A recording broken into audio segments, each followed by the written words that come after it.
Hey, salut! Tu veux faire quoi? De la fiction? Où ça? Sur internet!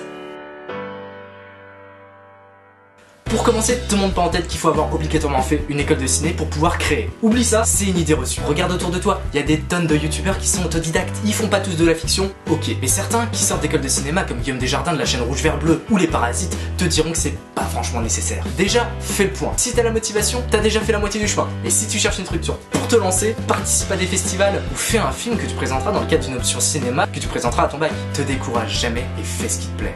Mais si tu veux partager ton travail et que tu veux que ça plaise aussi aux autres, il te faut du contenu, une histoire à raconter.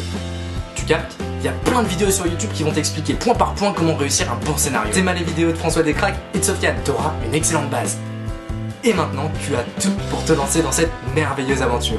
Tout est sûr, on n'a pas besoin de comédien ni de matériel par hasard. Eh bien non, tu peux commencer tout seul. Moi j'ai commencé par réaliser des clips musicaux avec mon iPod 4, alors autant te dire que la qualité c'était franchement dégueulasse. Mais aujourd'hui t'as des Nokia qui filment jusqu'en 4K, 4K, tandis que la majorité des smartphones filment en Full HD. Pas besoin, s'il te plaît, n'investis pas dans une caméra cinéma. La qualité de ta fiction va essentiellement se baser sur ton histoire, la réalisation, le cadrage, les dialogues, le jeu d'acteur, les décors, le montage, les musiques, et pas si t'as une Blackmagic ou une RED. Par contre, oublie pas le son, méga important. Si t'es fauché comme moi, munis-toi d'une perche à selfie, d'un smartphone en mode dictaphone et d'une chaussette pour éviter que le vent parasite tes dialogues. Et le tour est joué, t'as une perche micro, enregistre le son au plus proche de tes comédiens et y a plus qu'à synchroniser le son et l'image en post-production. Et si t'as pas envie de la jouer en solo, demande à tes potes de venir t'aider, monte ton projet à plusieurs et choisis des gens qui semblent à l'aise devant la caméra. De bons comédiens suffisent à croire en une fiction. Et puis, c'est quand même plus sympa à plusieurs, t'es d'accord? Maintenant, scénarise et organise ton tournage. Si t'es désorganisé, tu vas paniquer, tu vas perdre du temps. Justement, prends ton temps. Ça sert à rien de bâcler la réalisation et le jeu d'acteur. Prévois du temps et ne rentre jamais chez toi déçu. Il y a des scènes de juste quelques secondes qui m'ont pris jusqu'à 3 heures de tournage. Une dinguerie! Dès qu'il y a plusieurs comédiens, ils apprennent pas leur texte, t'es en extérieur, il y a du bruit, il y a des passants qui passent.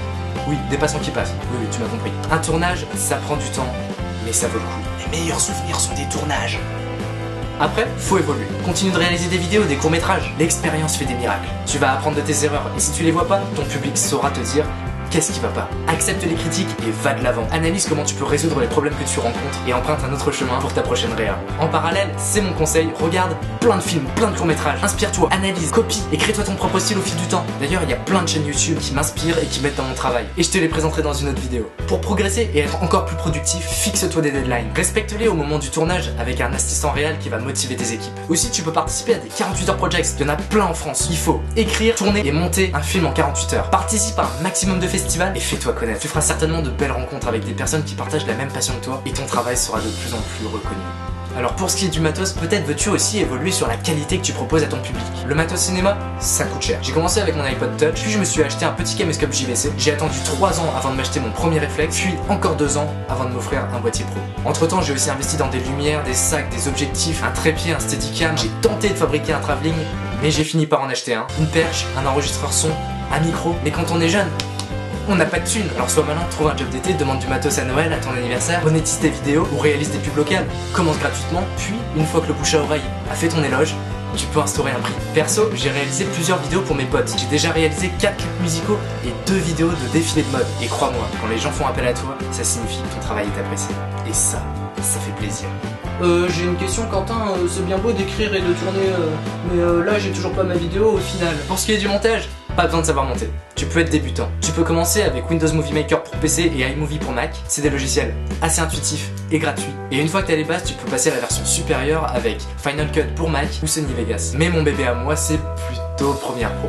Encore une fois, c'est avec l'expérience que ton montage sera meilleur. Perso, j'ai commencé avec iMovie sur mon iPod Touch et j'ai regardé plein de tutoriels sur YouTube, mais c'est en accumulant les vidéos que j'ai le plus appris.